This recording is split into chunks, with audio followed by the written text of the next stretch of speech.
Hakuna mchezaji yeyote ambaye tumempa uraia. Hayupo.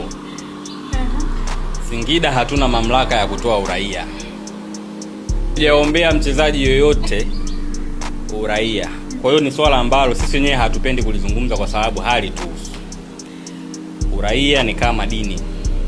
Ni swala la wachezaji na mbona taarifa iko very clear. Hata sisi tunachofanya sana ni kuwapongeza. Hongereni kwa kupata uraia wa Tanzania na idara ya uhamiaji ilishazungumza. Kwa hiyo sisi hatuna mamlaka ya kulizungumza hilo jambo kivyo vyote. Na ni vile tu kwa sababu ni wachezaji wa Singida, lakini sisi kama timu hatuna mamlaka nalo hata kidogo.